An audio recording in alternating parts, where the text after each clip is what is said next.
Ọ̀rọ̀ rè o, gbogbo ọmọ Yorùbá nílé lóko lọ́nà lájò níbikíbi tí ẹ bá ti ń gbọ́ mi. Pilado World ló ń sọ̀rọ̀ yìí. Ẹ káàbọ̀, ẹ kú lé, ẹ kú gbogbo bí ọjọ́ ṣe rí. Ọ̀rọ̀ mi ló tún délẹ̀ yìí. Àfi kí a máa dúpẹ́. Bẹ́ẹ̀ ni, láìpẹ́ yìí, tí olóyè Sunday Igboho tí ó bẹ̀rẹ̀ iṣẹ́ takuntakun, àbẹ́ẹ̀ rí nǹkan bí? Tó olóyè Sunday Igboho tó bẹ̀rẹ̀ iṣẹ́ takuntakun tí bàbá bẹ̀rẹ̀ sí ní wọgbó lẹ́yìn tí àwọn Fúlàní tí wọ́n ṣe àṣemáṣe tán lọ kọjá àyè ara wọn, tí wọ́n wọ ìlú Ìgbòho, tí wọ́n tún jí àwọn èèyàn gbé. Ibẹ̀ yẹn gangan ni wọ́n ti wá jẹ́ tán. Olóyè Sunday Igboho, what? So bẹ̀rù mi, tí olóyè Sunday Igboho tó fún wọn ní bí wákàtí méjì, kí wọ́n fi dá àwọn tí wọ́n jí gbé, kí wọ́n fi dá wọn padà. Ǹjẹ́ tí tún gbọ́? Eléyìí ni ọba ìlú Benin, ló máa rí tó jáde tán pé what? Gbogbo wa dẹ̀ la mọ̀ pé Ààrẹ Bọ́lá Ahmed Tinubu wọ́n ti fọwọ́ sí àwọn èrò ẹkùn tí olóyè Sunday Igboho tí ó dá sílẹ̀. Lọ́wọ́ yìí, gẹ́gẹ́ bí gbogbo ẹ̀ ti ṣe ń lọ, bó ti ṣe ń lọ, ọba tí ìlú Benin máa jáde, ó pe gbogbo àwọn ọmọ ìlú rẹ̀ jáde pé the way táwọn ajínigbé tí wọ́n fi ń jí wa gbé yìí ó ti pọ̀ jù.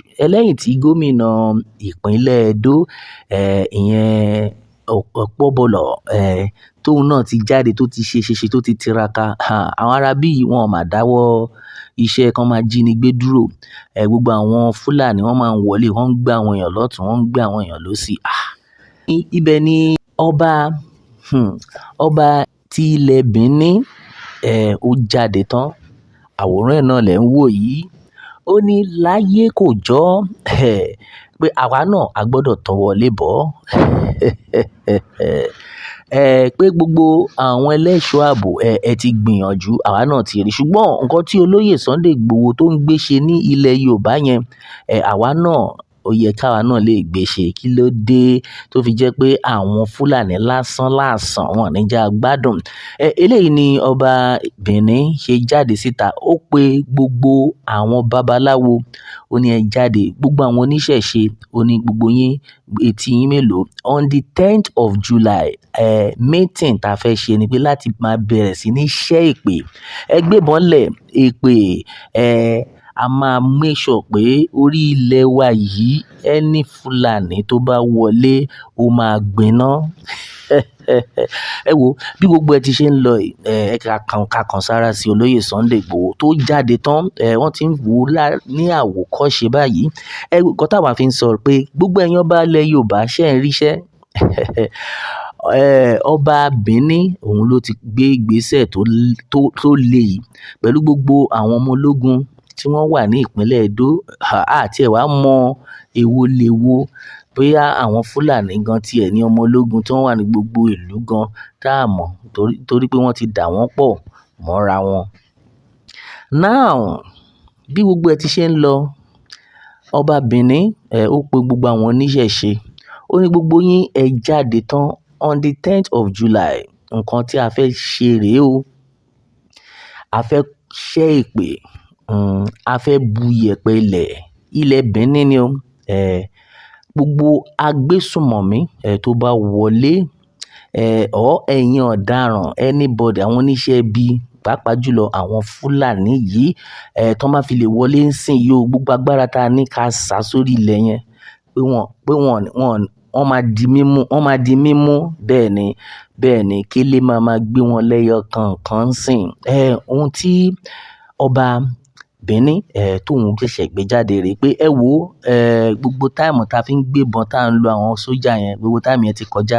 Bó wá dàbí pé àwọn sójà gan tá ń lò gan, ó wá dàbí ó ń jẹ́ káwọn ajínigbé kí wọ́n máa pọ̀ sí nílùú wa. Wọ́n ti jí oríṣiríṣi àwọn èèyàn gbé, àwọn ọmọ ọlọ́mọ ni wọ́n ti padà nù. Kí ló dé? Kí ló ń ṣẹlẹ̀ nílùú? Eléyìí ni ọba Benin ṣe jáde. Ó ní láyé pé èmi ò bá yín ṣe ọ̀rọ̀ àwọn ológun Nàìjíríà mọ́, nítorí pé àwọn boko gan wọ́n ti darapọ̀ mọ́ wọn. Àti ẹ̀ mọ èwo léwo. Owó ni gbogbo wọn ń jí, owó ni wọ́n ń gbà. Wọ́n kàn ń para wọn ni. Wọ́n ti sọ di ọ̀rọ̀ ètò òṣèlú. Ṣùgbọ́n lọ́wọ́ yìí, kò gbọdọ̀ ṣẹlẹ̀ mọ́. tilétilé ẹ̀yin oníṣẹ̀ṣe ibikíbi tẹ́ bá wà, ẹ̀yin babaláwo, ẹ̀yin olóògùn, ẹ̀yin alágbára ilẹ̀ Benin, àkókò rèé láti ṣiṣẹ́ tí ẹ mọ̀. Àwọn ará bí yìí, wọn ò tó nǹkan tí wọ́n ń pera wọn. Ara nǹkan tó lóyè náà sọ nìyẹn. Lọ́wọ́ yìí, gbogbo ọmọ Yorùbá, nílé lóko, ṣé ti rí pé ìgbésẹ̀ ńlá tí olóyè Sunday gbé òun ni ọ̀pọ̀lọpọ̀ wọn fẹ́ máa tọ̀ báyìí. Now kò tiẹ̀ sí pé àní-àní mọ́, kí gbogbo àwọn ọba yòókù, káwọn náà kí wọ́n wo ọba Benin kan fi ṣe àwòkọ́ṣe because bí gbogbo ẹ̀ ṣe ń lọ yìí, àwa náà ti ronú sí pé kí ló lè ṣẹlẹ̀ nígbà tí wọ́n ní pé àwọn ọmọ ológun Nàìjíríà, pé wọ́n wọnú igbó, wọ́n fẹ́ lọ gba àwọn ọmọ Ọ̀yọ́, àwọn kéékèèké yẹn lẹ̀. Ká tó gbọ́, wọ́n ní pé àwọn ará bí wọ́n fi àdó olóró lẹ̀ tó dẹ̀ ń pa wọ́n lẹ́yọ kọ̀ọ̀kan. Ṣùgbọ́n látìgbà tó lóyè Sunday Igboho ti wọlé, a máa gbọ́rò àdó olóró kankan pó pa anybody. Àfi kí Ọlọ́run kó ṣọ́ wa ni o because gbogbo bó ṣe ń lọ oríṣiríṣi la kàn ń gbọ́. Ṣùgbọ́n lọ́wọ́ yìí, ká máa dúpẹ́ lọ́wọ́ Ààrẹ Bọ́lá Ahmed Tinubu tó ń ní pé olóyè Sunday Igboho ó dáa wọnú igbó lọ ṣe ohun tó lè ṣe. Ó ní nǹkan tí olóyè Sunday Igboho sọ tínú mi dùn tí ọ̀pọ̀lọpọ̀ àwọn èèyàn tí ó yà wọ́n lẹ́nu. Ó ní pé ẹ wo, ẹ jẹ́ kí n wọnú igbó yẹn pé àwọn Fúlàní wọn ò tó nǹkan tó ń pera wọn. Pé òun máa make sure pé òun kan ìgà gbogbo wọn. Pé tóun ò bá lè rí ṣe o, ó tẹnu mọ́ pé tóun ò bá rí ṣe kí ìjọba tún òun mú. Àbẹ́ ẹ̀ gbọ́? Pé kí ìjọba tún òun mú, kán dẹ̀ fi ìyà jẹ òun. Kéèyàn tó lè sọrú nǹkan báyìí, kéèyàn tó lè láyà sọrú nǹkan báyìí, ẹ mọ̀ pé ẹni yẹn kò ń ṣe èèyàn lásán. Ọlọ́run ti fi rán ni. Ẹ mọ̀ pé ojoojúmọ́ la fi ń pariwo ẹ̀. Ọlọ́run fi rán olóyè Sunday Igboho ni. Wípé ẹ jẹ́ kí n lọ, àbẹ́ ẹ̀ rí bí? Ẹ jẹ́ n wọbẹ̀ pé máa mú wọn mọ́lẹ̀. Ìdí rèé tẹ bá rí nǹkan tó ń ṣẹlẹ̀ lẹ́nu ijọ́ mẹ́ta yìí, àwọn Fúlàní ń jáde lóríṣiríṣi ọ̀nà. Tán ní pé kí olóyè Sunday Igboho máa bọ̀ pé àwọn máa fún lówó mọ́tò. Ẹ̀rù ni o. Ẹ̀rù ló ń jẹ́ kán sọ gbogbo yẹn. A máa fún ẹ lówó mọ́tò. At the end of the day, ṣé àwọn Fúlàní yẹn tẹ bá tiẹ̀ rí wọn gan, ṣé wọ́n jẹ́ ẹni tó jẹun kánú tó wà ń ṣe àwọn tí wọ́n fún wọn lágbára tó ń gbébọn? Ẹ wo bí gbogbo wọn rí fẹ́lẹ́fẹ́lẹ́ báyìí ni o. Ìwà burúkú òun ló kún inú wọn. Àwọn èèyàn wọn ń ṣe èèyàn mọ́. Irú àwọn èèyàn bẹ́ẹ̀ ò dẹ̀ gbọdọ̀ máa bá àwọn èèyàn gbé. Ìdí rèé tẹ máa fi pé gbogbo wọn inú igbó ló ń gbé. Ibẹ̀ ni wọ́n ń sùn, ibẹ̀ ni wọ́n ti ń jí. Ó rọ̀ wọ́n lọ́rùn. Bí ìtọ̀ bọ́ báyìí ni.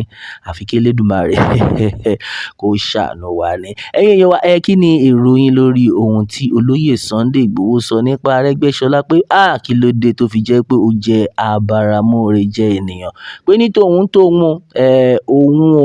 òun máa sọ̀pọ́ọ̀tì Ààrẹ Bọ́lá Ahmed Tinubu ní 2027 yìí because Ààrẹ Bọ́lá Ahmed Tinubu ó ti ṣe oore fún òun àti pàápàá jùlọ wípé àwọn Fúlàní gbogbo àwọn bó ṣe ń pààyàn tó ń ṣe oríṣiríṣi nítorí pé wọ́n fẹ́ kí Ààrẹ Bọ́lá Ahmed Tinubu kó padà wá lẹ́lẹ́ẹ̀kejì ni. Ààrẹ Bọ́lá Ahmed Tinubu kọ́ ló rán wọn ní gbogbo iṣẹ́ yìí. Gẹ́gẹ́ bí àwa náà dẹ̀ ti ṣe sọ, tí Ààrẹ Bọ́lá Ahmed Tinubu bá máa wọlé, kí wọ́n ṣàánú ọmọ Yorùbá o. First tenure yóò pay anybody o, ká má tanra wa. Meanwhile, olóyè Sunday Igboho ọpọlọ ni bàbá fi ń ṣe. Gbogbo ẹ̀ náà ni mo ti yànnàná fún yín. Ọpọlọ náà ni bàbá fi ń ṣe. Nǹkan tá a mọ̀ ni pé orílẹ̀-èdè Yorùbá yìí a máa gbà náà ni láìpẹ́ láì jìnnà.